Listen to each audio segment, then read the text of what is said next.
Hello, thank you for joining us today. Welcome to Reaching for the Moon, hosted by me, Ed Grace. I spent 10 years working on the Apollo program early in my career, and for the past 10 years, I've been lecturing at Florida Gulf Coast University on the Apollo program, mainly the Apollo 11, First Man on the Moon, and Apollo 13, Houston, We Have a Problem missions.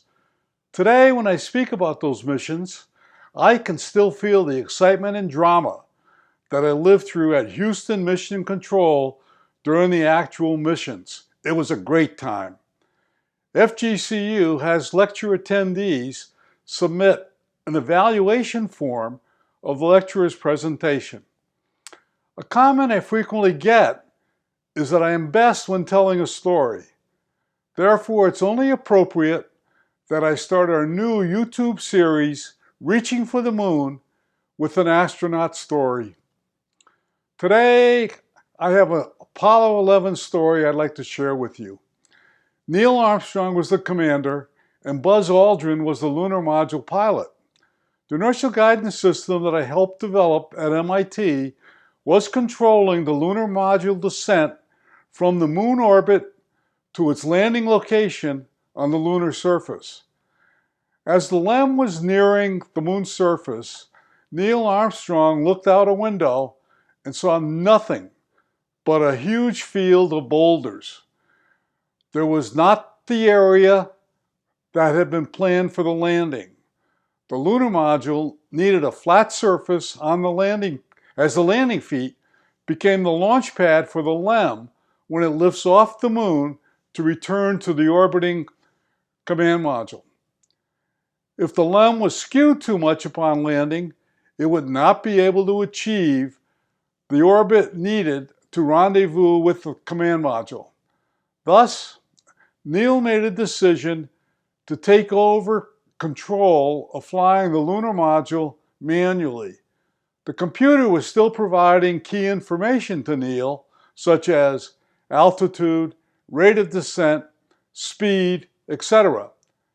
All of a sudden, during the flight, Buzz Aldrin calls out, "Computer alarm 1202.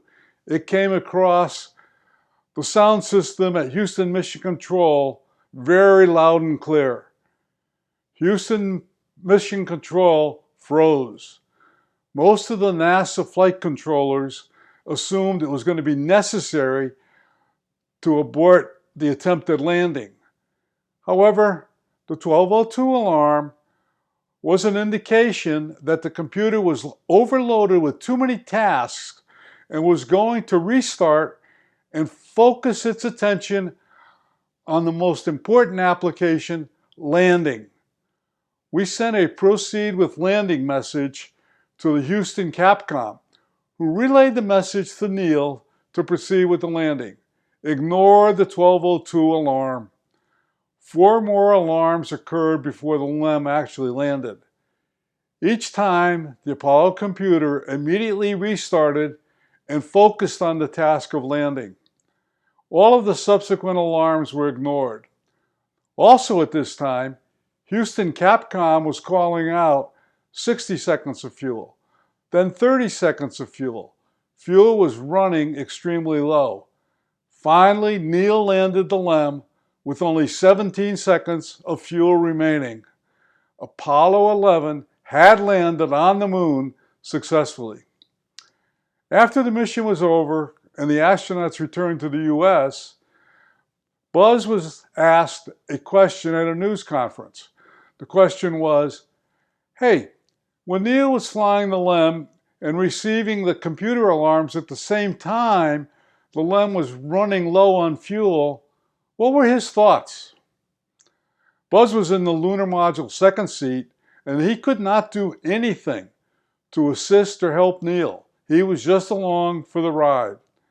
Buzz didn't hesitate and replied, "Hey, I was remembering all the times we were in Houston Mission Control Simulator practicing, and Neil crashed the LEM. I figured here was another crash coming. Well, fortunately, Neil didn't crash the LEM, and the Apollo 11 astronauts became the first astronauts to walk on the moon. However, you can imagine the stress Buzz was going through during the landing.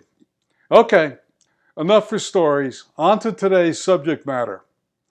A question I'm getting asked often now is, why all of a sudden do we have all of this activity of missions to Mars?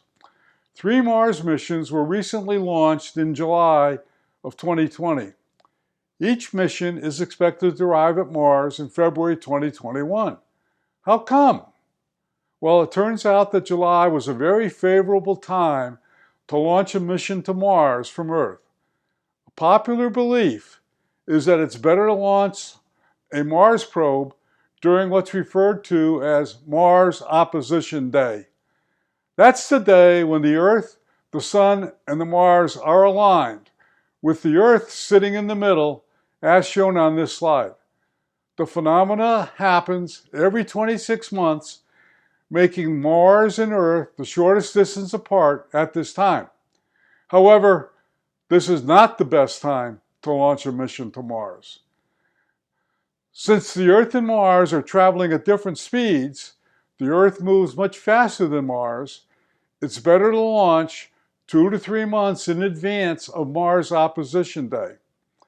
A launch at this time is not only the shortest time, but the most fuel-efficient orbit.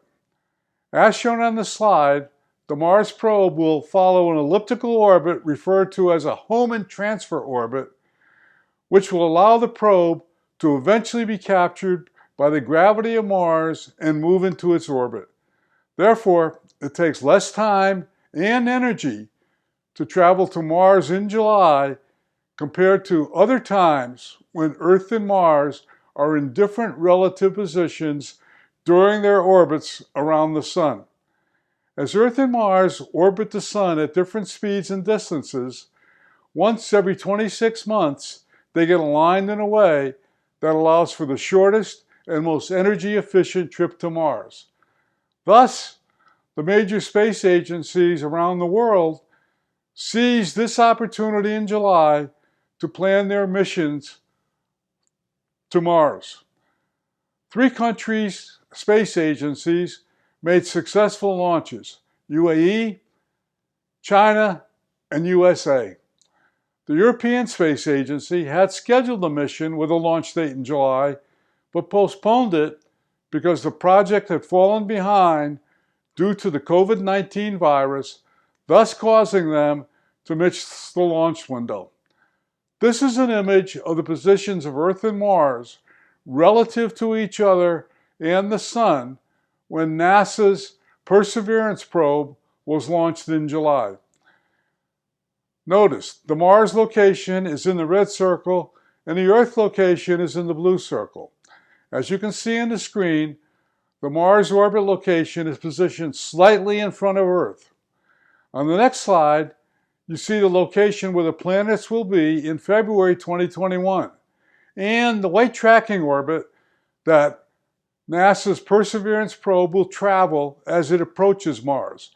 Notice, Earth is now on the other side of the Sun.